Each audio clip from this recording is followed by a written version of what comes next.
Hello, everybody, and welcome to the United Stand. You're very welcome, and we're joined by Ricky and Saeed tonight. How are you doing, lads? Very well, thanks, mate. You okay? Brilliant. Yeah, brilliant. We're still out here surviving. Good to both have you on a Sunday night. Lots to talk about. We just talked about what we're going to talk about there, but I hope you're all doing very well. We're going to be talking about Paul Scholes' comments about Manchester United being 3 or 4 transfers away from the title. Be getting the lads' opinion on that and yours as well. Get your super chats in or your normal chats. We'll read that. Also be talking about Nemanja Matic. I mean, it's very, very appropriate that we've got Ricky on tonight because Matic has come out and said that these ex-professional players, and I definitely saw him say Keane and Gary Neville, need to be more supportive, especially of the players that are coming through, and remembering that they were these players 10, 15, 20 years ago. Getting your opinion on that, and interested to see what Ricky will say on that. A few other things, and also a little bit of fun later on. There has been a Premier League 11 released, voted for by the public this week, and a couple of United players made it in there and a couple didn't, and I want to get everyone's opinion on that, so we'll be talking about that in a moment as well. But let's start off with what Paul Scholes has said then, and build it out into a comment, which is basically that Manchester United are 3 or 4 transfers away from being title contenders, which ultimately could have been this summer, lads. We could have been 3 or 4 transfers away this summer. So we'll start with you, Ricky. I don't know whether you were shaking your head there or not, but what do you feel about those comments from Paul Scholes? Do you think we are 3 or 4 transfers away? I mean, I've put a picture of Werner, Grealish and Sancho on the thumbnail. Imagining it's those 3 or whatever 3. Do you think that makes us title contenders? Well, I mean, obviously that's 3 that you're mentioning, and I don't know whether Scholes has mentioned any players, but it's obvious that for us to be genuine title contenders, they'd have to be the right signings. So we don't always get the right signings. It's easy enough for us to sit here now and say who you'd like or who Saeed'd like. That's easy enough. But for Scholes, it's just to say that 3 or 4 signings makes us title challengers. It's a bit far-fetched, really. You know what I mean? He needs to say who they need to be, really. Do you know what I mean?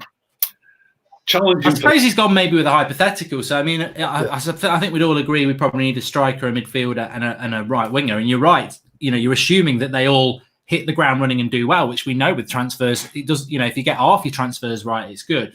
But what do you think would make United a title contender then?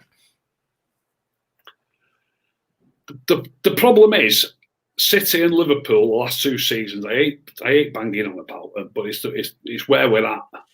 The totals that they've put up on the board in the last 2 or 3 seasons, we could sign Messi and Ronaldo and not post those totals.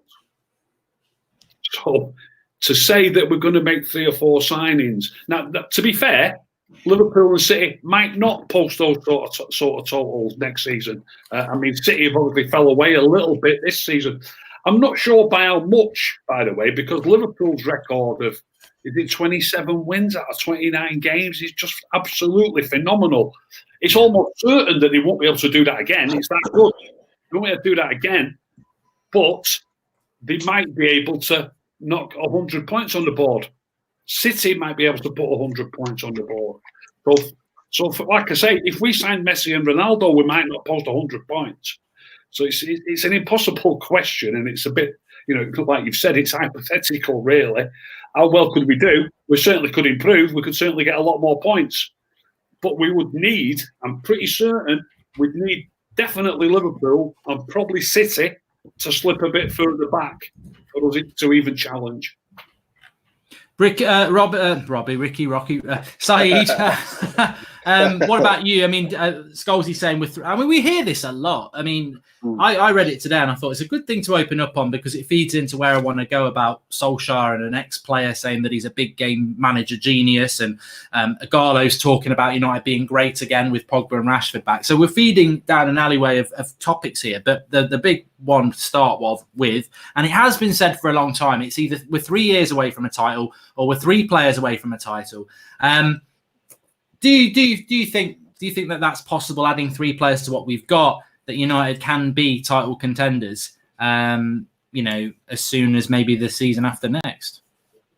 I'm not too sure. I think hypothetically, when you're speaking, you know, I mean, you can play career mode, you can bring in Mbappe, you can bring in Lewandowski, you can bring in a Partey, and you know, what I mean, it improve your squad massively. I think when United, if you were to get 3 players in of ill quality, then I feel like it would prove United. I think that's what the difference is. When Salah came in, it was a difference. When Mane came in, it's a difference. That's 2 signings for you there. Virgil van Dijk has absolutely made Liverpool colossus. You know what I mean? And that's another side, 75 million. Going straight into that squad. If you take him out, Liverpool, I think, are averaging, I reckon, about 4th best. I really do. So for United to get free sign, I think it would massively do us. But for me, it's all about the mentality of the football club and how strong mentally you are. You know what I mean? Pep Guardiola has raised Man City to new heights where they're strong mentally. So game after game, they go into that game and they realise, right, 3 points, let's get the win and let's beat them comfortably. Same with Liverpool, the relentless ability and the mentality to say, you know what, let's get another goal. I just feel like it comes down to mentality. You can have the signings in the world. You can have Mbappe, Neymar. But if you haven't got the mentality in the whole squad and you haven't got a manager, for me, and I come back to the manager, and I don't want to create an agenda here, but for me, you got to get a top-class manager with that. And I feel like when I'm going to Solskjaer, for me, it's not the way forward. For me, it's a period of maybe 2 or 3 years to get us back to the top in terms of getting the club to maybe 2nd or 3rd, and then you get to bring in a top-class manager that will almost seal the coffin. For me, all I'm going to was this again. Paul Scholes, I think it's almost fantasizing. You know, he's got his best mate in charge, so he's almost saying, you know what, give him 3 signings and he'll do the business. So for me, I don't know. I'm one of them. I still think mentality goes away above and beyond. You can have as many signings as you want. If you're not got the mentality there, for me, it's not going to work. So for me, I don't know. I'm a bit unsure on that one. I think it is interesting that I like what Ricky said about the 3-year plan, because not the 3-year plan, the Liverpool and Manchester City thing is a problem. I mean, I play my FIFA career mode, people watch that, but it's true. It doesn't matter how well you do at the moment, because if they continue to do what they've done for 2 seasons, which is be relentlessly and closing in on 100 points, it doesn't matter how good you are. And of course, Ricky, the problem United have got as well is it's not that we're not a good team. It's also the fact that we don't have, I mean, apart from people like Phil Jones or De Gea, to be fair, and, you know, Juventus with Pogba, but we don't have, we need to do what we always said Liverpool and City need to do, which is go through a title race to understand what it's all about. And we always had that advantage. We've become the chaser now. And I think even if United did bring 3 quality players in next season, we're not used to being in a title race. And it's very rare. Leicester did it. I think Chelsea did it with Mourinho, to come in and just go, bang, we're title contenders. And you're right, removing Liverpool and Man City isn't an easy task, even if you bring 6 quality players in. It's not an easy task, without a doubt. It's not absolutely nailed on that the players will gel well together. You know, unless you've got unbelievable. I mean, I mentioned Messi and Ronaldo a little bit tongue in cheek. You probably wouldn't win the league with them. You'd probably walk into the top 4. But if you're bringing in, say Sancho and say Grealish, I know he's playing with a lesser team and a lesser club, but Grealish is in the relegation zone at the minute. Are we pinning our hopes on this player, you know, to get us in a title race, for example? You know, he'll play better with better players without a shadow of a doubt. But we can't guarantee now, here and now, exactly how well he will play. We couldn't say for certain that we'd necessarily be much better off. I mean, let's just say we were to sign Grealish. If we look at our team right now, I mean, it's usually Matic. Usually Matic is the holding player. Bruno is the attacking player. Usually Fred is like a workaholic in the midfield. Where does Grealish fit in? Do you know what I mean? Yeah. Will there improve us even? I don't know. I've not watched it. He's obviously a good player. I've seen him score a great goal at Old Trafford. But I don't see him every week. I don't really know how good he is. I know everybody's mad for him, but I don't know how good he is, and I don't know whether he'd get in our team. So if he doesn't get in the team regular, what difference does it make?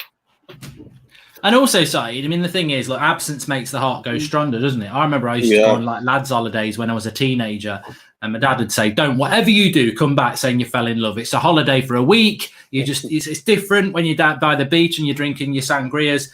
Don't be bringing people back or anything like that." And, I'm sure a lot of people do that. But absence from football is a problem for us at the moment, because we do start to think about titles. It's like pre-season, really, isn't it? We all talk about we're going to be in a title chase. And let's not forget, it's only January when we were losing to Burnley. And I put my hands up and said, you know what, I'm not convinced that Solskjaer's the man. I think he's going to have to go. And I own that. So it's, a few good weeks. Ighalo, I mean, let's add this into this equation. Ighalo's come out and said, United are going to be great again. Bruno's going to get better. Rashford's coming back, Pogba's coming back. I mean, I don't think it's disputable to say that we played very well in the last month, and we did beat Man City and we did beat Chelsea. We have got Pogba and Rashford back. There is a potential for Sancho to come in. Could when we do get back, do you feel that the glory days are coming back? You know, not instantly, but the right track, or do you think that, you know what, there may be more of the roller coaster dipping down and up and down again? Yeah, massively. I think Igalo's on a fairyland day. He's loving life. To be surrounded by Pogba, and this is no disrespect to Igalo, you know what I mean, but he's surrounded by, you know, class players that he would never have dreamed of playing against or playing with. Sorry. So for me, that idea of feel good, for me, the feel good factor, what Ole Gunnar Solskjaer has brought, and this is undisputed, denying. You know what I mean? And I'd have to admit, he has brought the feel good factor back. I come to Old Trafford now, people are buzzing around, you know what I mean? There's not many empty seats around you. You know what I mean? People are very, very passionate to watch Man United again. And you know what? He's done that. But for me, we're still a yo-yo team in terms of, we'll have a feel good factor moment. Let's say from the start of the season till about October. And then when the reality kicks in of, you know what, guys, let's see what you're about now. Let's see if you're gritted. Let's see if you're determined. Let's see if you can go back-to-back wins. Let's see if you can go to Bournemouth, who haven't scored in about 36 hours of football. Can you go against that mentality? And just for me, sometimes it's not all about feel-good football. Sometimes it's about having a tactics, having a game plan, game by game, adjusting your adaptability. Can you go say, you know what, 1 week we'll play 4-4-2. 1 week we'll play 4-3-3. You know what I mean? You've got to have the adaptability. And for me, Ole Gunnar Solskjaer does not have that adaptability. And that's why we'll be 4th and 3rd and 5th and 6th. And if that's what United fans want, then for me, you know what I mean, that's what's going to happen. But for me, I can't dispute that. The undenying, you know, feel-good factor is brought that Ole Gunnar Solskjaer. But how far can it go? Well, you'll get to about November, and then it'll be like, you know what? Oh, we've got back-to-back wins here. We've got back-to-back losses here. Where do we go from here? And then the players sink. And then we get a few injuries. And then it's like, how does Ole Gunnar Solskjaer get the morale up? You know what I mean? That's why I'm worried about. It gets to November time, and then it's like, what now? But then we're stuck with a manager. Then Pochettino goes to another club like Real Madrid, who sacked Zidane or whatnot. And then it's like, who do we get next in? So for me, it's a very, very key summer this summer. Do they back Solskjaer and say, you know what? We're going to give you 3 signings, and we're going to say to you, listen, Sancho, Partey, and whatnot. Let's see if you can do something with that. And if you can't do anything with that, by November time, we're going to have to adjust it. For me, it's a big, big, big season for Ole Gunnar Solskjaer. Oh, yeah, I don't think there's any dispute that Solskjaer staying next season. Ricky, is there? I think he will be here. Yeah, I think obviously the last little run of games that we've just had, 11 games undefeated, there was a few easy games in there, but there was also, in that 11-game run, we beat City twice, once away from home. We beat Chelsea away from home. Didn't let a goal in any of those 3 games. I think he will. I mean, I said the other week that maybe it's not enough, but now that we haven't played any more games, you know, I don't think we are going to play any more games. I don't see him losing his job. I think Ollie will still be there. Whether he gets the signings that he wants and whether they can gel together and whether we can make, you know, even anything like a title challenge, I'm not so sure. But I do think he'll keep his job. I mean, just to go back what Scholes said, 3 players, like you say, it's very hypothetical because who are the 3 players? But I think if you did bring a Grealish, a Werner, and a Sancho in, who we've got on the thumbnail tonight, what do I think they would do for United? Well, I agree with Ricky. I think Grealish, if you had half a good season, you'd have to say that's good because it's a big step up. It's a big club. You know, it's not just going out on the pitch. It's the ground. It's the training. It's the pressure. So Sancho, again, yeah, it's a bit of pressure for him to come back into the Premier League. Werner, you know, I think he'd be a quality player, but I still think the same problems would be there for me. I mean, you mentioned Partey, Saeed. I do still think that the CDM, we'd have to play a 2, which against teams like Bournemouth at home, I think is a little bit, you know, can you break them down? I still think that the centre-back pairing, I'm not sure about. I like Maguire and I like Lindelof, but if you're not going to play Bailly with one of them or Twansebi, I still think we're vulnerable to pace. It's a big question mark with United, but I would say, and I think we're all on the same page here, no matter what 3 signings we bring in, I'd be stunned if we're in a title race next season because I think we're all underestimating the fact that Liverpool and Man City aren't going to sit there. They're not going to do nothing. You know, Liverpool could get Werner. Man City could get Koulibaly, you know, Van der Beek. They could add a couple of players in as well. And they've already got stability and structure. all they need to do is keep adding a couple. Bit like us in '99, Saeed. Well, you're probably a bit too young to remember it, but we still were successful. But we could. My advice to any Liverpool fan or City fan is just keep building on what you've got each summer, and you shouldn't drop really. Exactly, that's my whole point for me. Liverpool and City are going to strengthen. So I feel like it's a big summer for United. If they regress and they don't sign a Sancho, if they don't sign one key signing this summer, I feel like you've got to look at teams like Wolves and maybe Sheffield United again, improving next season. I really do. This is going to be the crucial summer for Man United. If they don't spend and they don't spend wisely in key areas, I feel like we're going to fall behind from Liverpool and City. And that is absolutely, for me, it's crazy, man. To think that we're not even competing with the likes of City and Liverpool 7 years or 8 years since Alan Ferguson left. For me, there's transition, but then there's transition of how long. This could for me last 10, 15 years if we don't try and bridge the gap now for the next 2-3 seasons. Although, I mean, just to come back on you, Ricky, I must say, if Pogba stays, Rashford stays fit, Martial, there's a lot to build on this season with Wan-Bissaka and Martial especially. I think Dan James will be better. McTominay will be better. Rashford back, as I said. Pogba's a good player. Bruno will be more adept. You've got Shaw and Williams. I'd be disappointed if we weren't having a good grip of third. I mean, I think second and first is difficult, and I think it's unrealistic. But beyond that, you look at your Leicesters, you look at your Spurs, your Chelseas. I don't think I'm missing anybody else out in third place. That's the one to go for next season. Firmly get in the top four, because we haven't done that since Sir Alex. We've always been messing around with fourth and fifth. And I think that would be progress next season, to grab hold of that third spot, the best of the rest, to build again. I would agree with that. If you could say to me now that we'll be third next season and comfortably third, I'd bite your hand off. I'm gutted that that's the way it is. I mean, I'm old enough to remember the years when we were winning with either first or second every year. Do you know what I mean? So I don't want to take that easily. There'll probably be loads of people saying, "Oh, you shouldn't be saying that." But I'm just being realistic. We will need City and Liverpool to slip quite dramatically for us to get amongst those. It could happen, but but that's what we're hoping for. It's not in our own hands, I don't think. Put it that way. But third would be in our own hands, and I think that's what we should be aiming for at least. Josh, I'm going to ask Ricky that question towards the end about Sir Alex, because it's a good question, and we'll be taking your questions at the end. But Srinvasan Shredar says that given Ollie as a manager has one decent spell from February till now, why are we even talking about a title when we don't know Ollie's best formation and we don't know his style of play yet? And I think that is absolutely a fair point. But I think that's this thing that I'm talking about, this absence making the heart grow stronger.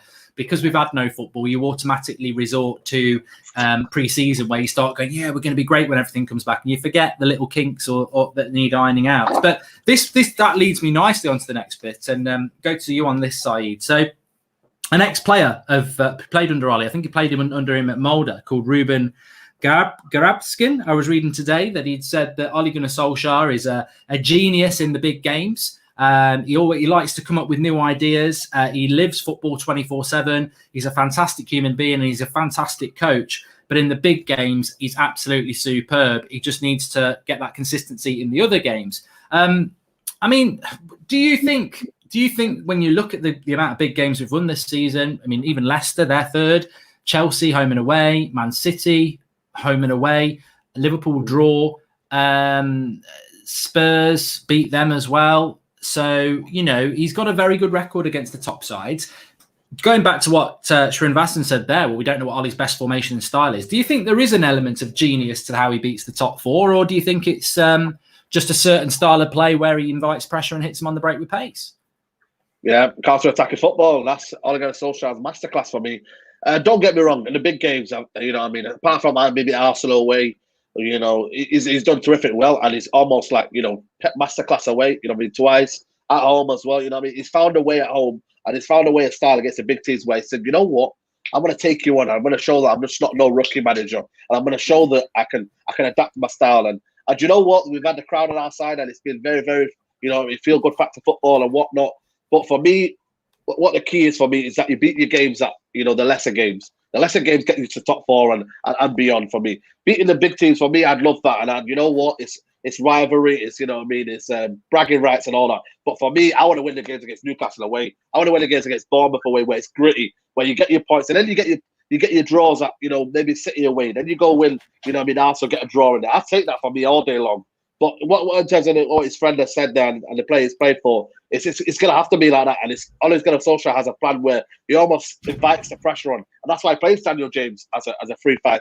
And then he says, you know what, let's get Daniel James running behind the lines. And then it's almost unorthodox style. But you know what, I don't mind it. When it's against a bigger team, I don't mind it because I don't expect much. I expect City to have the ball. I expect, a team like, another team, Liverpool, to have the ball and dominate in certain areas. But for me, and what's going to be critical next season is that Man United win against a smaller team, the Newcastles, the Bournemouth, like I said, and we win the games, and then we get comfortable to top 4. Everyone will be like, you know what, Ollie, fair play to you. You've done your job in hand.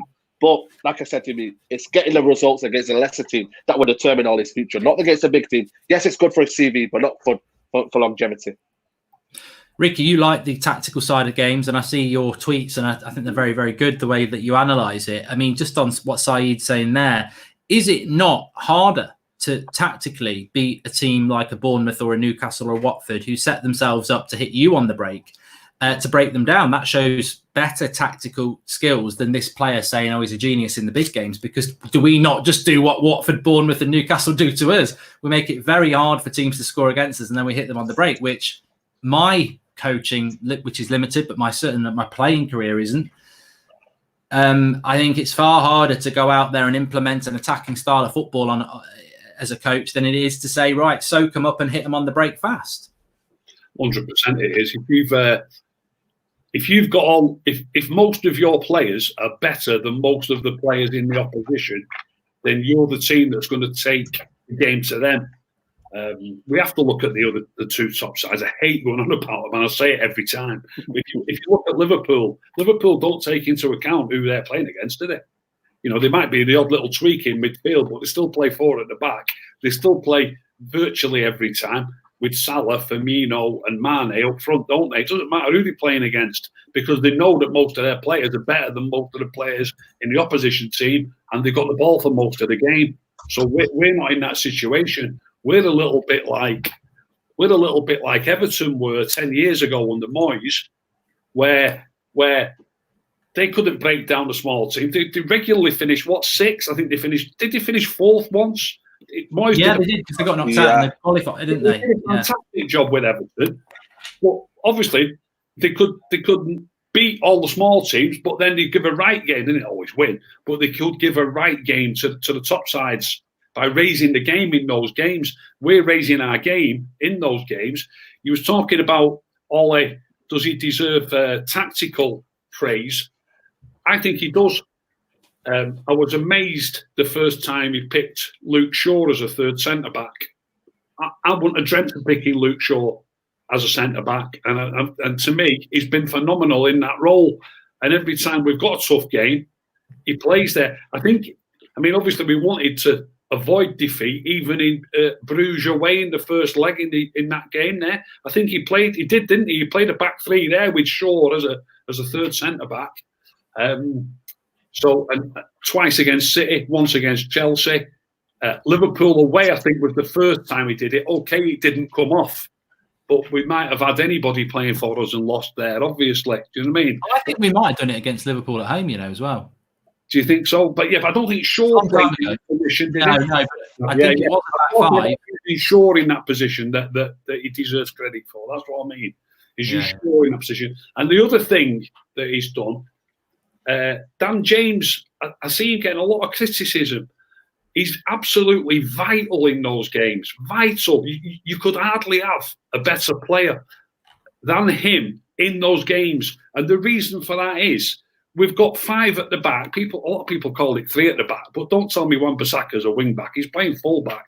Williams is playing left back. We've got the 3 centre backs. So we've only got 3 in midfield. If we've only got 3 in midfield, we're going to get overrun dramatically. So Dan James has to drop in. Dan James has got to make the 4th man in midfield when they've got the ball, which is a lot of the time. But then, when we do get a chance to break, who better to have breaking against an opposition than Dan James? Do you know where I'm coming from? So Dan, I'm being serious here. You could name some of the world-class players and say, would we have done as well against Man City if we had... Don't laugh. You might laugh. If we had Mbappe Mbappe. Oh, come on, Ricky. Come on, Ricky. Come on, Ricky. I can't do this. I can't. Sorry, Ricky. Listen. The strikers don't always score goals. If Mbappe played against City, for anybody, if PSG played against City, they ain't necessarily going to win. They didn't beat us last season, right? Hear me out. Now, he is not going to defend as well. If they get the first goal in any game is vital. Saeed, trust me. I'd have Mbappe. Sorry, I'd have Mbappe up front without him tracking back and making it hard for them. No, they might get the first 2 goals. You're laughing. Barcelona got 4-0 at Anfield. If they get the first goal, you're in trouble. Now, Dan James is playing in midfield and then getting forward. Those players wouldn't be playing in midfield. Do you understand where I'm coming from? They wouldn't. So if Mbappe's overall quality. But if we've got them up front, if we've got him up front with Marshall, they get the first 2 goals. That's the end of it. That's the end of it. So what we're saying, we'd rather have Mbappe. What I'm saying is, that's what you said, Ricky. We're talking about the tactical nous of Ollie. Is shifted Luke Shaw as a third centre back. There'll be loads of people coming on YouTube. They'll be slagging me off and saying he's rating that. I promise you, I'm not. If you play with an extra forward, it doesn't matter who it is. It does not matter who it is. It could be Pele. It doesn't mean we're going to score, Saeed. It doesn't. Okay. If we've got an extra man further forward, it's more likely that they'll score the first goal. If they get the first goal, we're in big trouble. Big trouble. Now, with him playing like he plays, as a support for Wan-Bissaka, tucking in a little bit when the ball's on the other side of the field, this is tactics for you. This is tactics. I know what you're saying, actually. If we had Mbappe or Messi playing up front, you're not going to say to them, when they've got the ball, I want you 10 yards in front of Wan-Bissaka. Yeah, I think what you're saying is with that back 5 that we played against City, you've got a front 2, which is Dan James and Martial. Would Mbappe and Martial track back like Dan James does to help the team, but then also operate further forward? It's more important than people realise. Well, he was very important against Man City. Look, the cleaners, if we're a man down in midfield, they will get the first goal 9 times out of 10. You're still laughing. I am, because I can't have that, mate. I'd have Mbappe all day long. Mbappe would absolutely destroy teams. You're spinning that round, Saeed. I'm not saying in terms of I'm a player, and I'm not saying I wouldn't select him if I had him to select. All I'm saying is we've got Dan James. He uses Dan James in a great role, in a defensive role. It's about us stopping the opposition. When we played against City at Old Trafford the other week, our coaches, trust me on this, they'll have been sat on the bench, they'll have looked at the watch after 5 minutes and they'll have gone, great this, 0-0, 5 minutes. 15 minutes, great this, still 0-0, fantastic, it's going great. They're not thinking, like lots of the fans will be thinking, oh, we're going to take them to the cleaners. Oh, we've got Mbappe up front. Oh, we've got Sancho up front. Just because you've got them up front, your defenders are not going to dominate the game. Your midfielders are not going to dominate the game. You're not going to have more of the game because you've got them up front. They're still going to have to play. They're still the best team. We're still going to not have much of the ball. Is that not a bit of me of Ole Gunnar Solskjaer, though, that we're talking about this? Don't get me wrong. If you had somebody like Mbappe, you would pick him. You'd probably put Marshall on the wing because Marshall can defend. But you know what? A lot of what Ollie does don't underestimate the importance of the job that he does.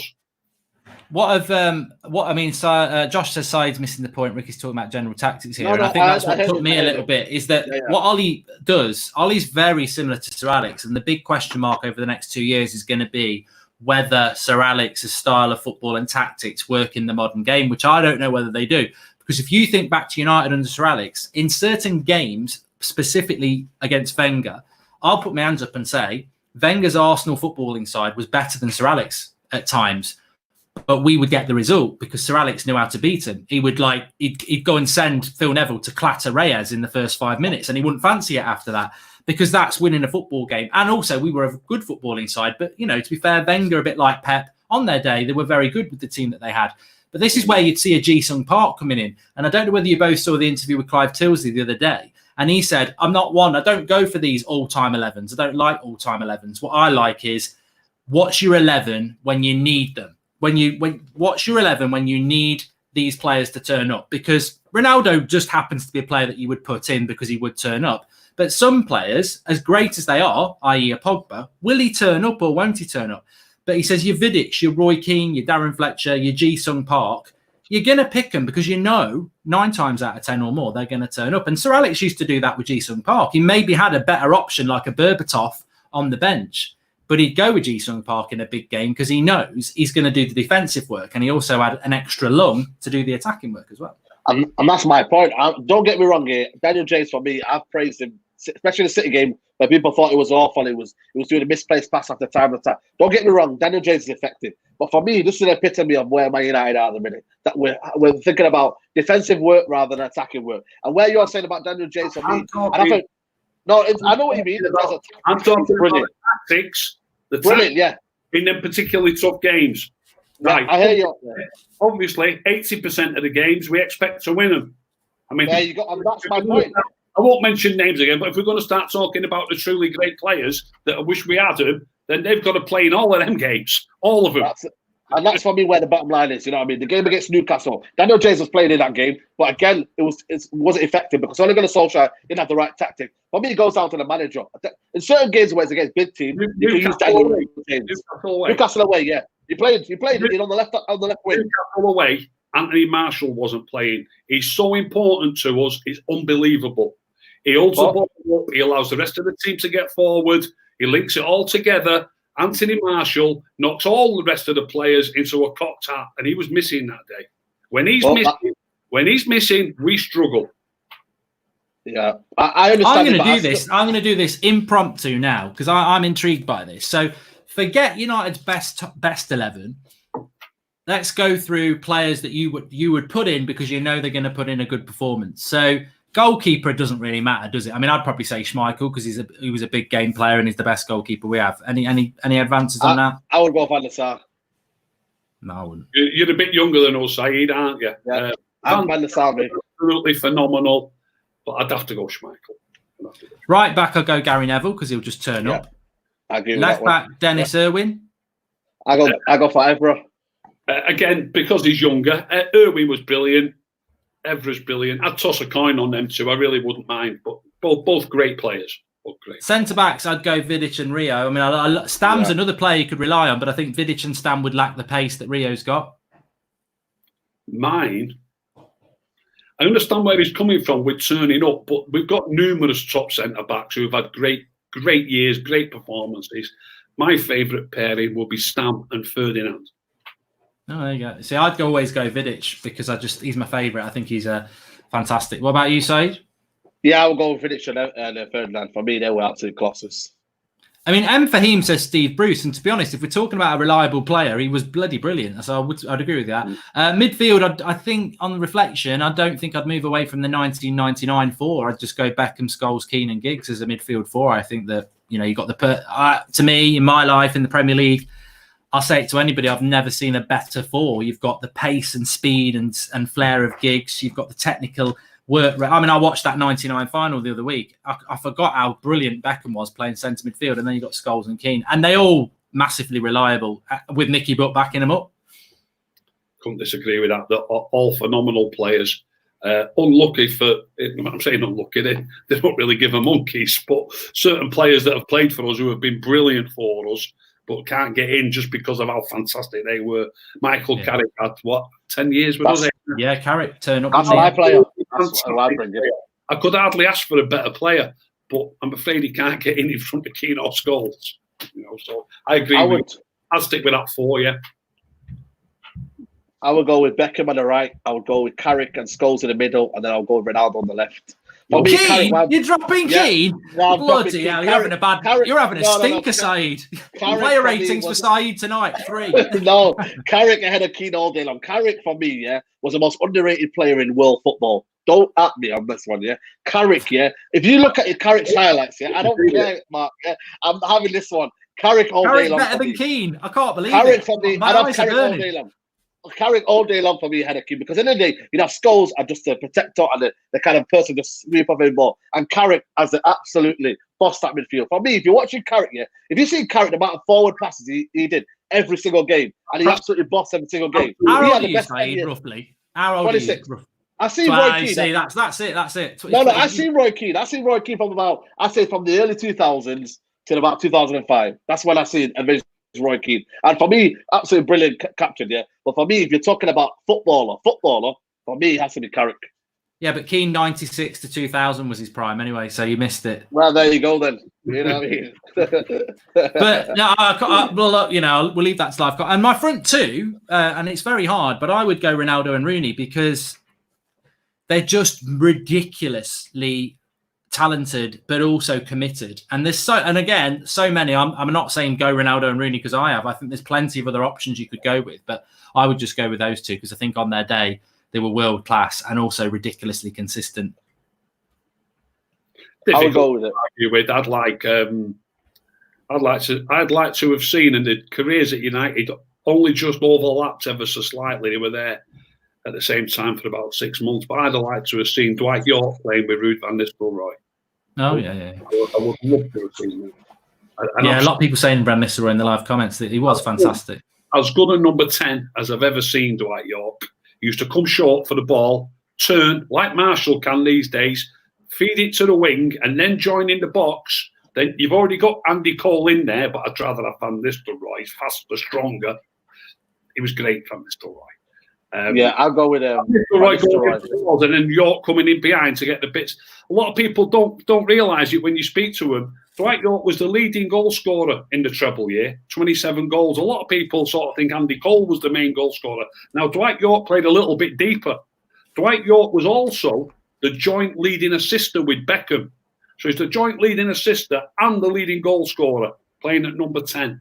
Unbelievable, Dwight York. Him and Van Nistelrooy for me.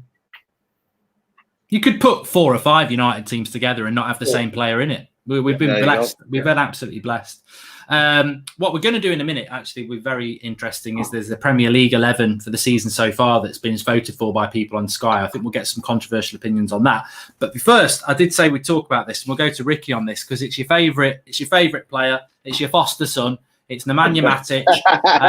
He's been training hard. But what he's come out with is quite interesting. He's I don't know why he's come out with it. I suppose it might have been on a podcast or something for United. But he said that that people like Gary Neville and Roy Keane shouldn't be being critical of United because they've played for the club and it's not helpful. But then he said, they're paid money, so I suppose they've got to say something. Quite interesting, Matic, because Flex was at a game a few weeks ago, and there was a pass by Matic where he passed it backwards, and most of the ground around Flex had a right go at him, and he almost looked at the crowd to say, "You think you do what you think you know better than me," sort of thing. But I mean, I've got to be honest. I think Matic is wrong. I think any ex-pundit or fan has a right to have an opinion if it's not good enough.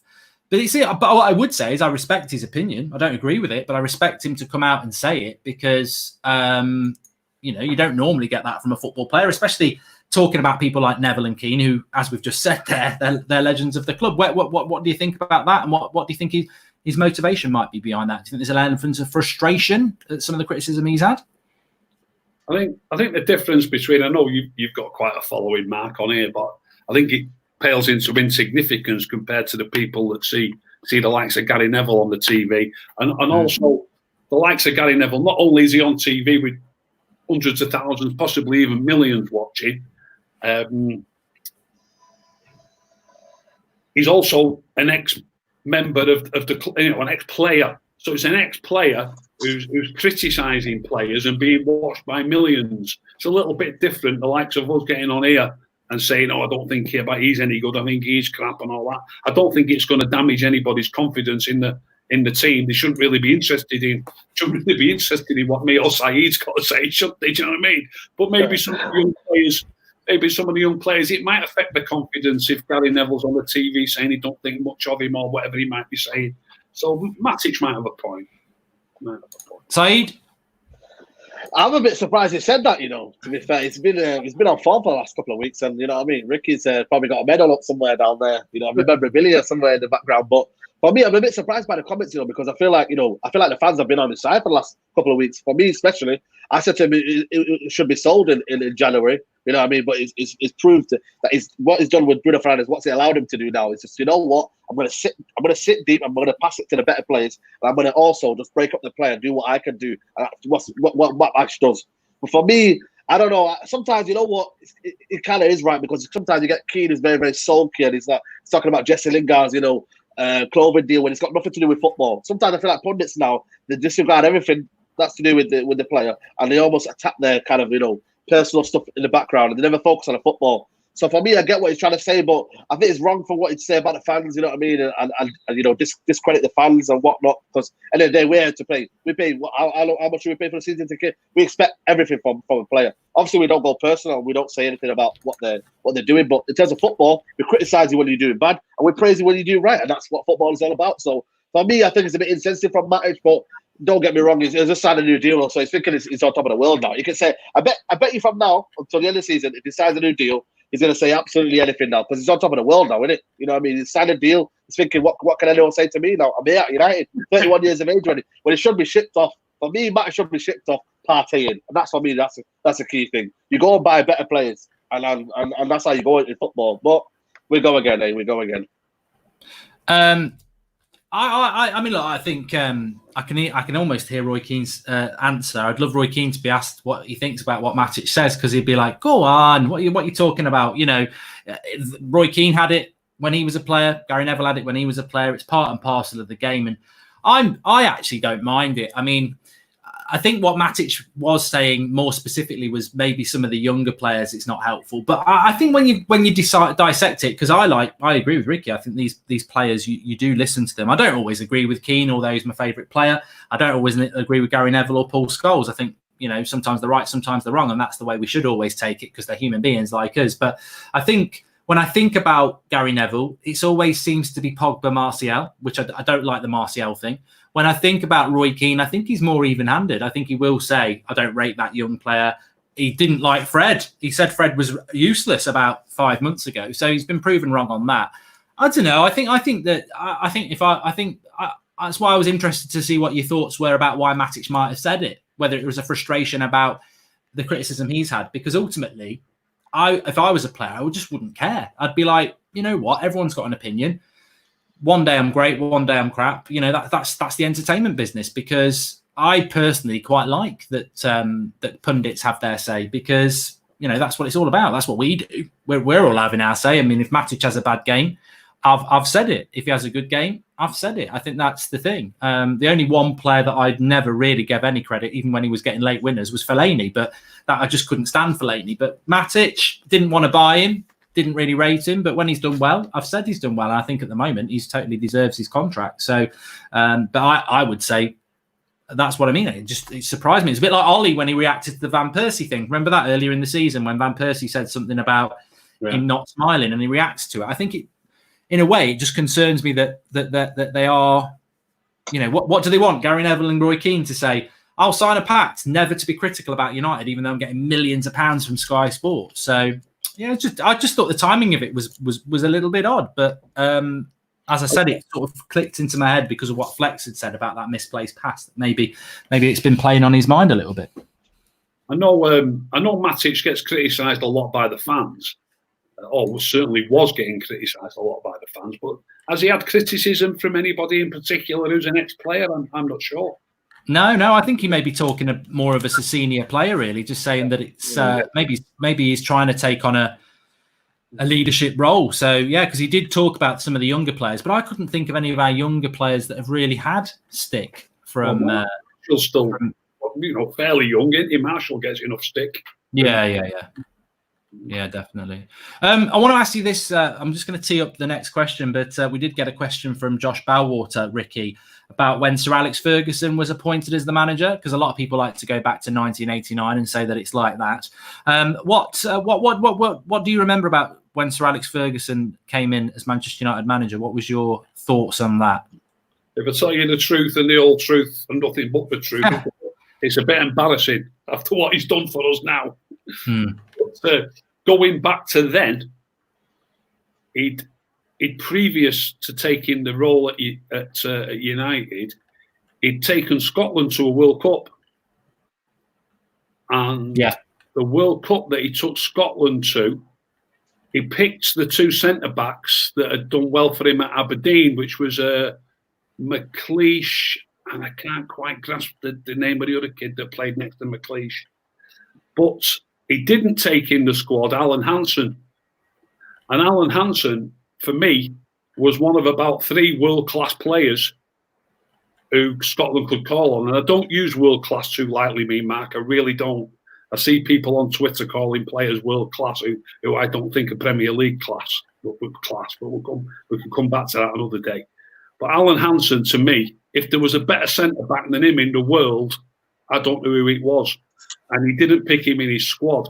So when Fergie first got the job at United, I was telling everybody that had listened that he doesn't know the first thing about the game. So that's where I stood at the time. Obviously, I was big to eat my words in a big way.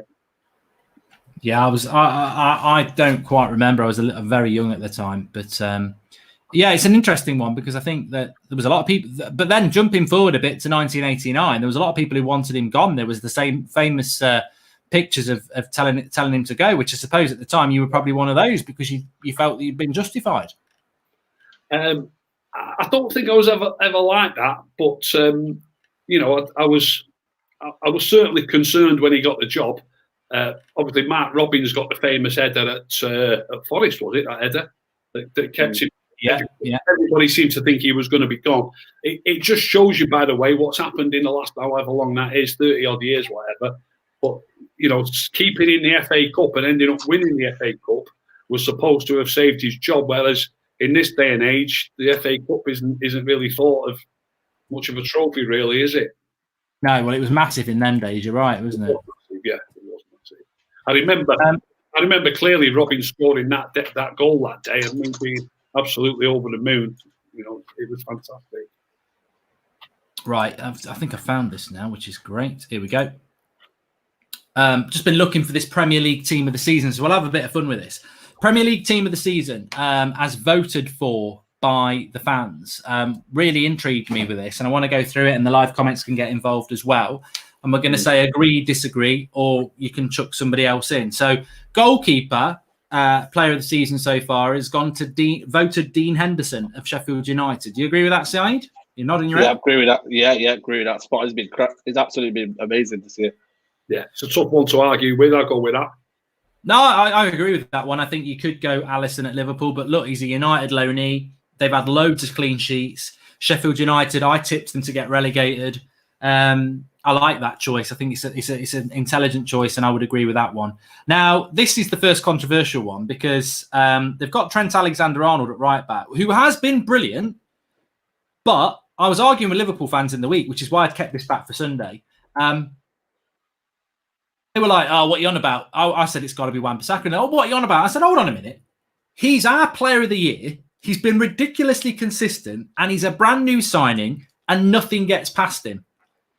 I understand why you're saying Trent Alexander-Arnold, but this is the whole point of opinion. I can't not say Wan-Bissaka because, as a United fan, I've seen him week in, week out.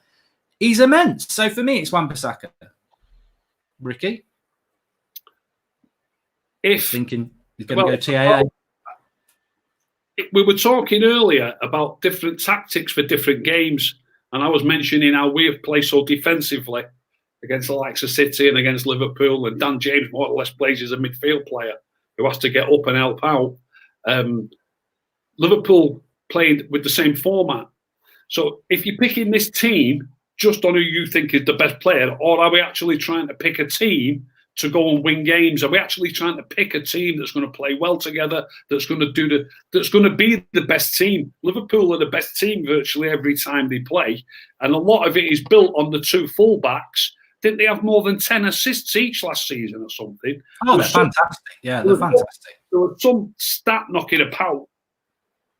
Was there not a stat knocking about that that Trent Alexander-Arnold's already got more assists in his career than Jesse Lingard has or something, and he's a fullback. And I think you have, Ricky. He's only played 2 seasons. Do you know what I mean? So if we're picking a team here that we think is going to dominate games, and we want to go and put this team in the European Cup or even the World Cup, we've got to pick Trent Alexander-Arnold. We've got to. We have. We're not going to be going. When we play City, when we play Liverpool, we're the defensive team. Are we picking a team here that's going to go and dominate games and create chances and win trophies? Or are we picking a team that's going to defend well and play on the break? I think if we're playing Argentina or Portugal, I'd want Wan-Bissaka, to be honest, because I want my right back to defend. But I'm not saying you're wrong, and there's a lot of people in the live comment. This is what I said on Wednesday. I totally get why people say Trent Alexander-Arnold, but for me, I'll go Wan-Bissaka because and people who tell me I'm wrong, I think you're wrong because. Can I just say, I hardly ever watch a Liverpool game, so I'm really going off the stats. I do hardly ever watch a game, but they're winning every single week that they play a game. Virtually, they're winning, aren't they? And he's a major part of that. He's creating goals. I think probably Trent Alexander-Arnold would have to be the man. I don't have a problem with it. I think you know. I don't have a problem with it. I just have a different opinion. That's all. They're both. I wish they were. Well, you know, Wan-Bissaka for me walks into most international sides, but he probably won't walk into the England side because of what you just said there. So I would have to say Wan-Bissaka for me in terms of individual brilliant season. I think it's shone above everyone else, and for me, that's what the Premier League Team of the Year is about. Has your player been one of the best in their position? And for me, Wan-Bissaka has absolutely give everyone. Sterling's still in his pocket, you know what I mean? And how many players have done that to Sterling, you know what I mean? So for me, Wan-Bissaka, every single game is put in, I'd say a 7, 8 out of 10 performance every single week. Defensively is good. Attackingly, for me, I don't know what you're going with this. Can I add one more thing? Go on. You're talking about him putting in all these performances, and I'm talking about a team that's going to go and take on a team and dominate a game. I think Wan-Bissaka would do brilliantly. Now then, when we played Liverpool, they won 2-0. Trent Alexander-Arnold was playing for them. Do you know what I mean? I think it's more the team really with that one. I think Wan-Bissaka for me, attacking wise, is probably for me underrated. The amount of times he, you know what I mean, does a step over on the right hand side, boom, in the cross, but no one's been there. How many crosses has he put in? And no one's been there to be on the receive from it. So for me, Wan-Bissaka all day long. So it's 2-1 for Wan-Bissaka. Should we move to the next position? But the country voted for TAA, so Ricky, you actually do win, really. Because for anyone who's joining us a bit late, we're going through the Premier League team of the season so far as voted by the public. So it was Henderson in goal, Trent Alexander-Arnold right back. Me and Said would go Wan-Bissaka, as we just said there. Now this is interesting. Van Dijk's one of the centre backs. I don't think anybody would disagree with that, would we? No. Okay. But the other centre back, I would disagree with this, even though it's a United lad. They've put Harry Maguire there. Now, for me, this is wrong because Lindelof was better than Maguire up until Christmas. And I think Harry's been brilliant since January, but I think his start to the season was good.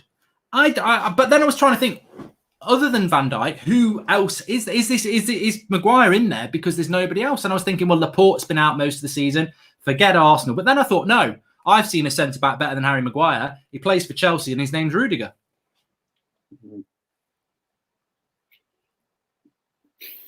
Go on, Ricky. A tough ask, mate. It's again, like I say, I haven't watched enough of these other players. I think Maguire's in these big. Yonku from Leicester's good shout as well, Carl Jan. He's been a great season. Who's he said? The Leicester centre back, that Sion-Chu, is it?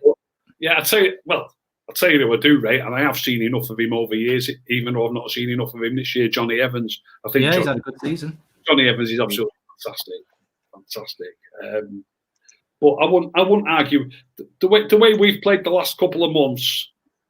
I wouldn't argue against Maguire. To be fair, I'll tell you what I did see. Did you see Paul Merson? I think it was Paul Merson's 11. He had Gary Cahill in his. Oh bloody hell! What's he on? What's he on?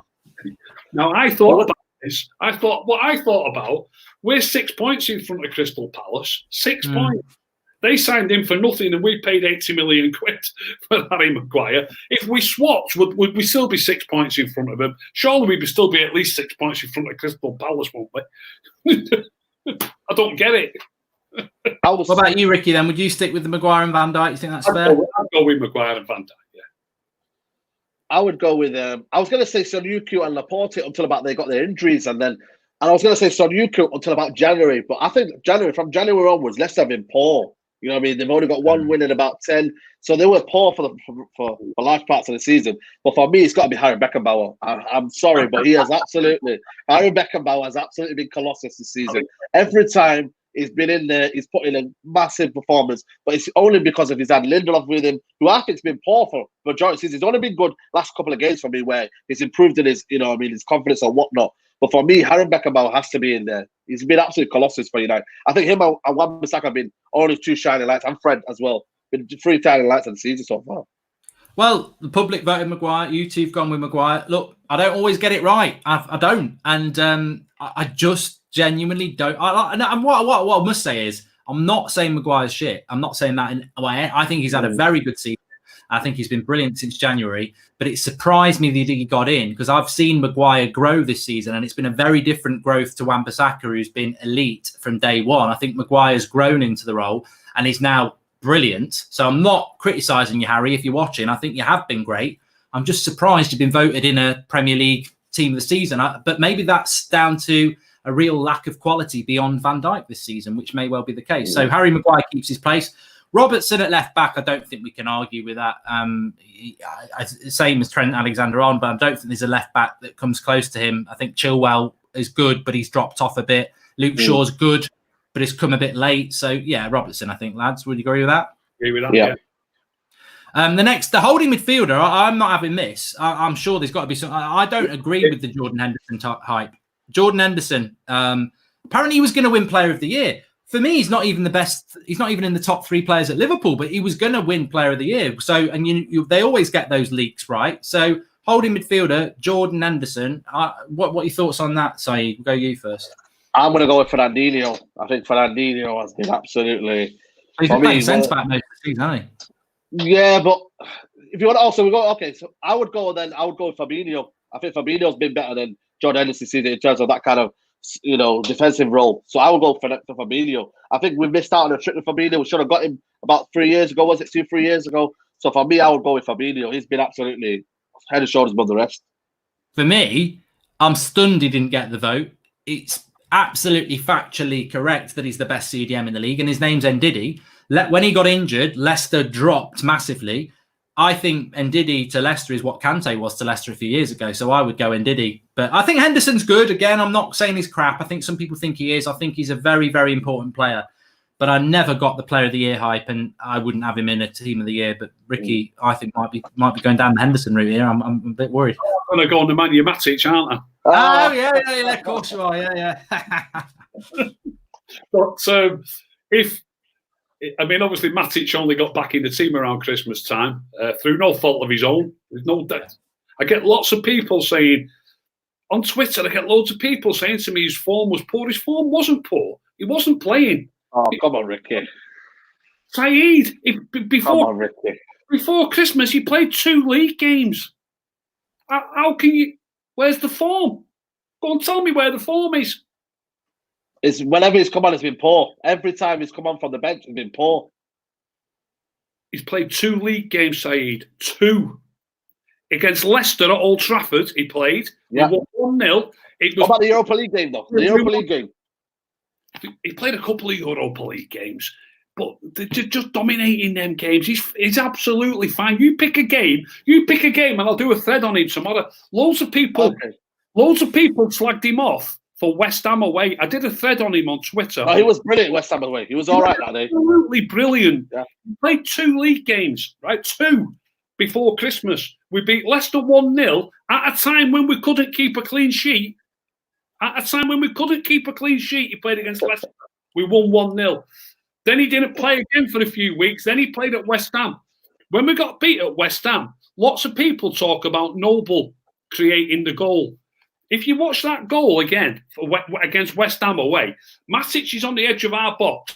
Noble's about 6 yards outside the box.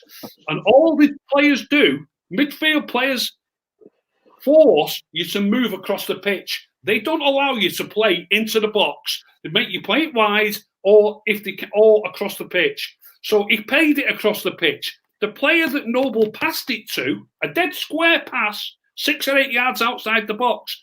Matic didn't really do anything wrong. Maybe he could have been a bit closer. If he'd have been a bit closer, Noble still would have passed the ball to that player. But it's expected on. We're not comparing Matic to Noble, are we?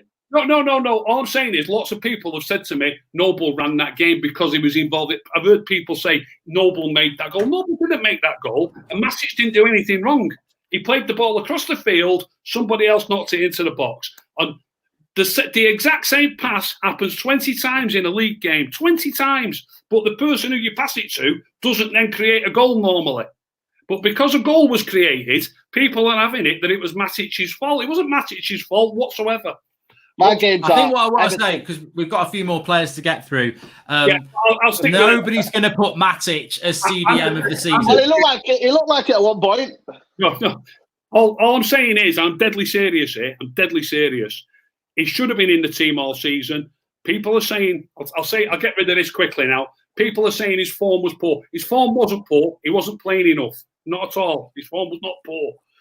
If he'd been playing all the time since the start of the season, we'd have been stronger, like we have been since he came back in, and I would now seriously be voting for him for my CDM for the season. Oh my God!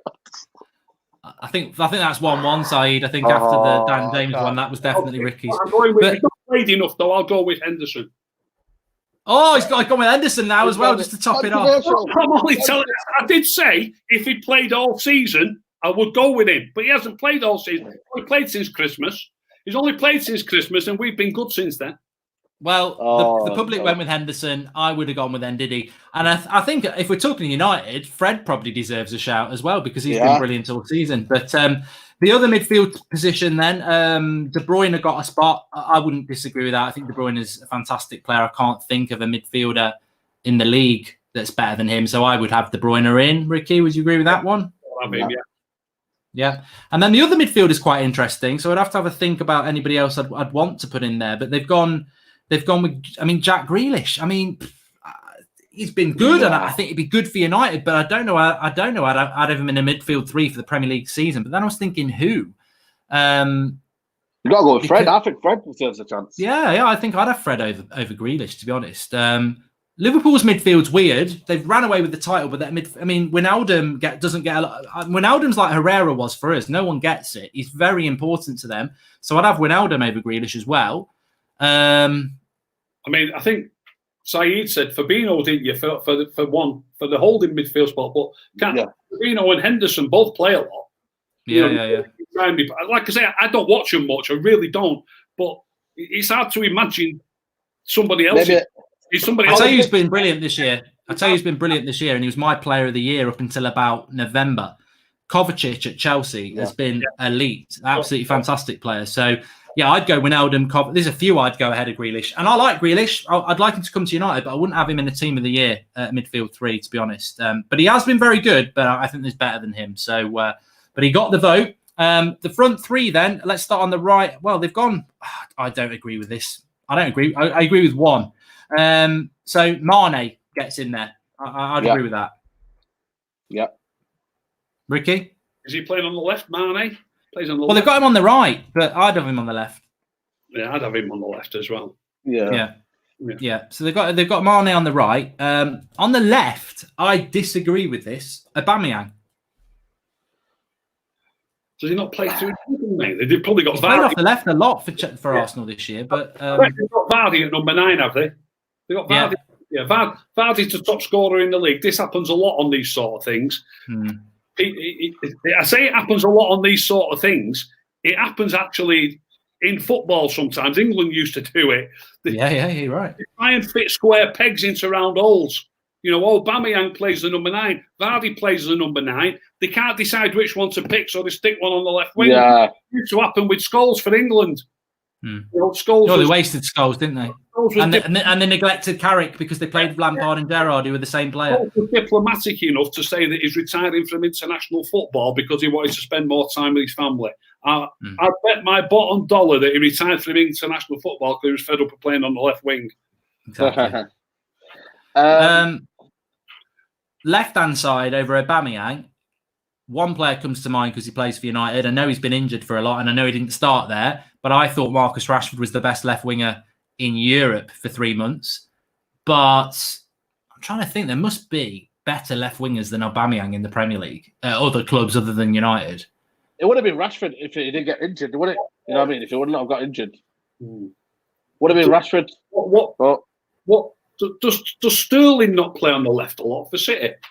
Yeah, I think he's had a bad season, hasn't he, really? But I'd still have him over Aubameyang. Over his own standards, he might not have had a fantastic season. But for me, I've got to be honest here, and I know it's blowing wind up Liverpool's arse. I'd have Mane on the left and Salah on the right because they're going to be champions, aren't they? So fitting Aubameyang in, to me, just like Arsenal fans have done a... I'll tell you where I'd put a United player in. I'd have Salah on the right, I'd have Mane on the left, and I'd have Martial at number 9. That's fair enough. Mark gone. He's not disagree. He's a disagree with you there, hasn't he? I think I've just frozen him by putting Anthony Martial in. He's had none of it. He said he's had none of it. None of it. Maybe Son though. Son's a decent one as well. Son at left wing. Son, yeah, Son.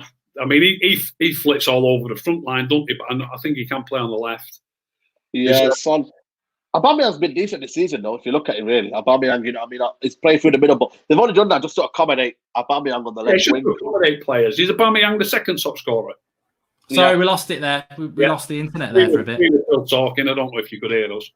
No, I don't know. So I think I said I'd go Salah right and Mane on the left. Yeah. I'd agree with that. What's happened here is what used to happen a lot on Twitter. Arsenal are absolutely shit. So they've just focused on one position they can all vote for. They've rang all their mates. They've retweeted it and said, Aubameyang's the only half-decent player we've got.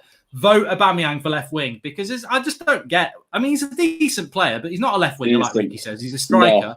No. And you just have Salah and Mane. I mean, bloody hell, they're going to get 100 points. I hate to say it, but you would. I think that would... that's what I would do. Yeah, agreed. And the striker, would you agree with Vardy then? I wouldn't disagree with it, but I'm a massive Anthony Martial fan, and I think he'd link up well with rather than having all Liverpool players in. I think Martial could do for Liverpool equally as well what Firmino does for him. Very better, I think. Yeah, I think so as well. I think Martial's unbelievable talent. And, doesn't get the appreciation he deserves this season because he's done it in a team where he's averaging nowhere near the chances that a Kane or an Aguero gets. No. He's done it in a team that's very defensive. He's done it in a team that's lacked Bruno for most of the season and a number 10.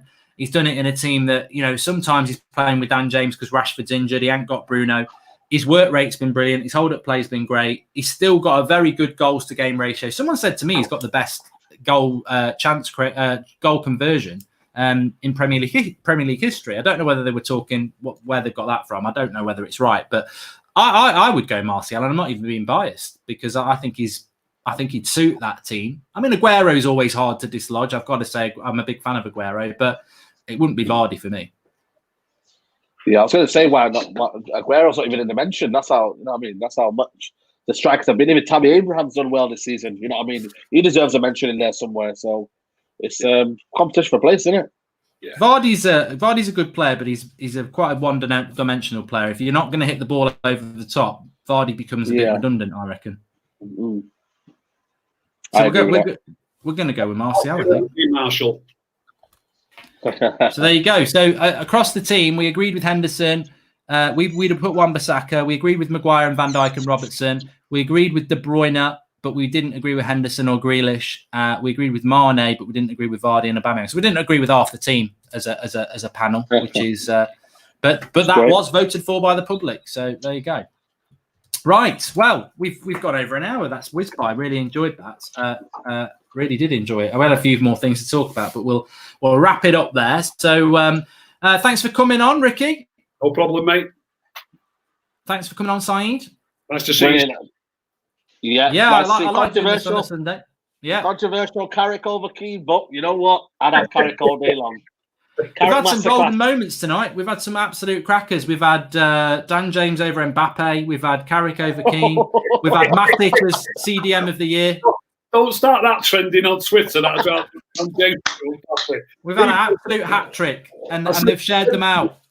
I said to my brother on the phone today, when these people who are proper in the public eye, when they say, "No, I didn't say that," my words got twisted.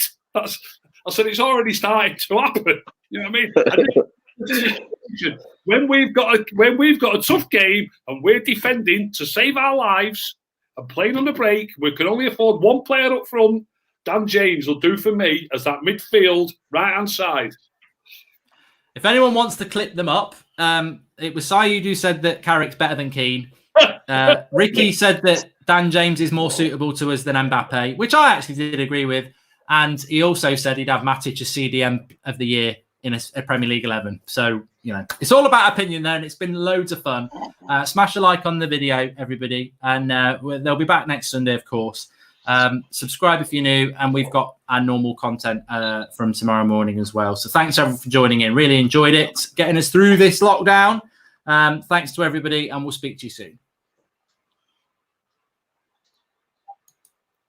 That was good.